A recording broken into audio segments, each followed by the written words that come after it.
Fine dining, pinagmulan, pag-unlad at kultura sa likod ng hapagkainan. Ating alamin yan dito sa Share Mo To.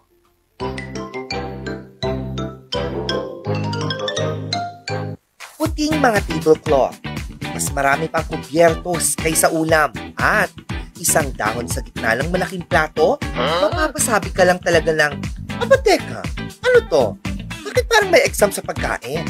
Fine dining ba to o culinary board exam? Pero may kwento pala yan. May science, history at logic pala ang fine dining. At may connect yan sa atin. Oo, kahit sa ating mga Pinoy. Kasi kahit hindi ganyan karami ang kubyerto sa karinderya, may sariling rules din tayo sa pagkain. Halina't alamin ang nakaka-curious na mundo ng fine dining. So, ito na nga ang unang tanong. Bakit ang daming utensils?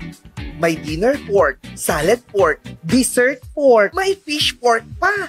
May soup spoon, teaspoon, at inutong demitaspoon na to. Parang gusto ko na lang mahilo. Pero actually, organized yan. Sa fine dining, may kanya-kanyang purpose ang bawat utensil. Ayon sa Emily Post Institute, ginagamit mo muna sila mula sa pinakalabas papaloob hanggang tumatagal ang courses. Parang spoon-fork choreography lang. Sila ang dancers, ikaw naman ang bida. Pero teka lang, akala mo ba wala tayong sariling utensil culture? Bago pa dumating ang fine dining sa Pilipinas, may sarili na tayong pamantayan sa pagkain.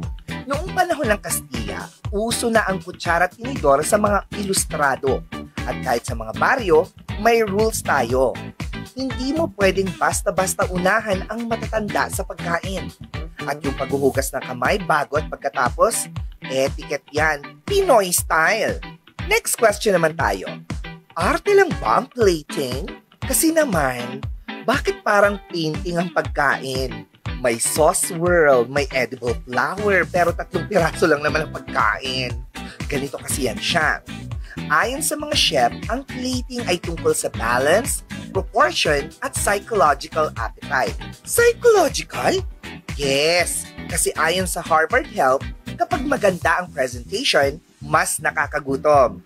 Kahit kasi konti lang pagkain, mas nagugutom tayo dahil naeengganyo ang utak natin. At yung malaking plato, para daw yan maging balanse tingnan ng pagkain at para hindi mo kang tinapon lang ang ulam mo. Pero kahit sa lutong Pinoy, may plating din sa mga probinsya sa fiesta. Di ba nakaayos ang kakanin sa bilao? May dahon ng saging, may color coordination pa. At sa mga handaan, may toppings ang pansit, may layout ang lechon, may ayos-ayos ang lumpia sa pinggan. So yes, may Pinoy plating culture din tayo. At ito, napansin mo ba na kapag pumupunta ka sa mga fine dining restaurant, may servers na naka-uniform, naka-gloves pa minsan, at may order of service na sinusunod? Ganito kasi yan mga ka-MD. Hindi lang tungkol sa pagkain ang fine dining. It's a full performance. Ayon sa Culinary Institute of America, lahat daw yan ay protocol para sa mas magandang dining experience. Parang pamana dinner ni Lola sa Noche Buena. May order, may respeto, may ritual. Yung best plate at kutsara, para sa bisita. Yung unang serve ng lechon, sa pinakamatanda. At kahit ang pag-abot ng ulam, hindi basta-basta. May galang, may flow. So ayan, ang fine dining hindi lang arte. Para siyang combination ng art, science, theater, at kultura. Mula sa pagkarami-raming kubyertos, sa perfect plating, hanggang sa masasarap na mga menu, lahat yan may meaning at passion. Kaya next time na makakita ka ng dahon sa gitna ng pinggan, huwag ka nang magtaka dahil parte yan ng kwento. Actually, yung mga nilalagay nilang mga garnish, garnish kasi ang tawag mo doon. Alam mo kung ano ang garnish? Just. I think Yeah. Kinakain din kasi yung mga yon. Hindi lang sila isinasantabi. So, kunwari, parang isang pagkain, before yung next na meal mo, merong nakalagay na, ba't ka pumapagilid? Hindi kasi parang, feeling ko may nangyayari. Nakakaloka ka. yung may dahon doon. Kakainin mo yun kasi it cleanses the palate again for the next one. Para hindi mo na malalasahan yung kinain mo. Yeah, para hindi maghalo-halo. Walang explosion ng different flavors. Depende na lang, dapat ang explosion lang sa isang food na sinerve sa'yo. I see. Hindi ko kasi kinakain din talaga. Ako kinakain ko talaga. Nilagay yan sa pinggan para kainin. Kahit coriander? Oo!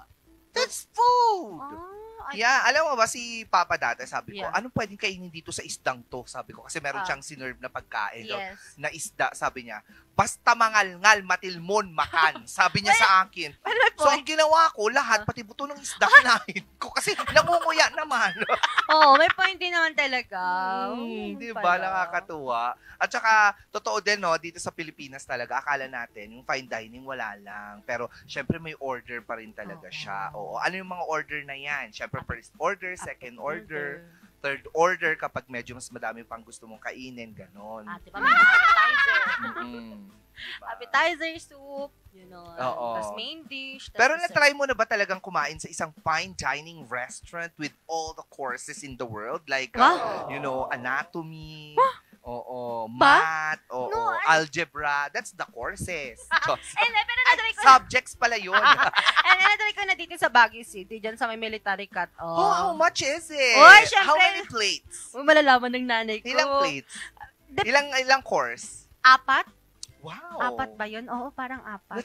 Tapos nakita mo talaga yung mga kubyers na napakadami? Oo, talaga nakalinya dito. 2 side yan. Tapos merong table napkin bang tawag. Tapos baso, ganun. Pero hindi ko naman ginamit lahat. Ako yan.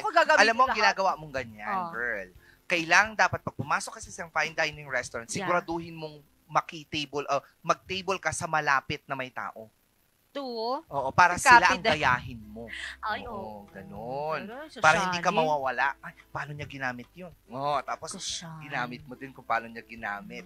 Di ba pati nga yung pagkutsara sa soup. Dati di ba tayo papaganito, pero actually papalabas daw. Pero ako, kasi ko ginanon ko talaga.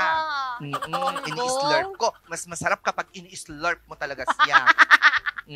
Pero nagutom ako dun sa Wow. Iba talaga rin sa pagkamay. Pagkamay, iba talaga. Ang sarap ng kamay. No! Lalo ng gitnang daliri.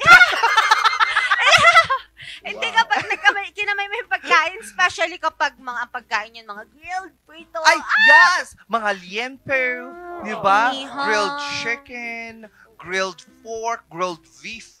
Sarap. Diba?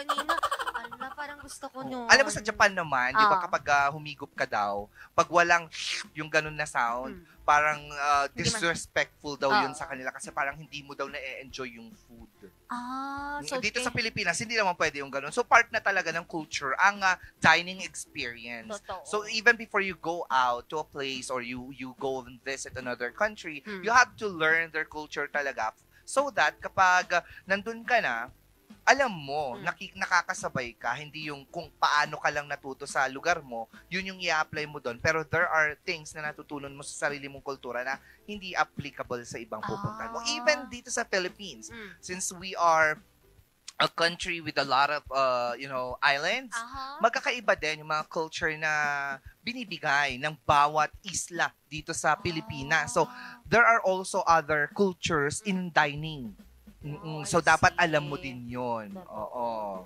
Okay, pero... Diba? Gutom ako. Nakakagutom, diba? Kaya yung mga gusto nyo pong ma-experience yung restaurant nyo, you can call us sa 0945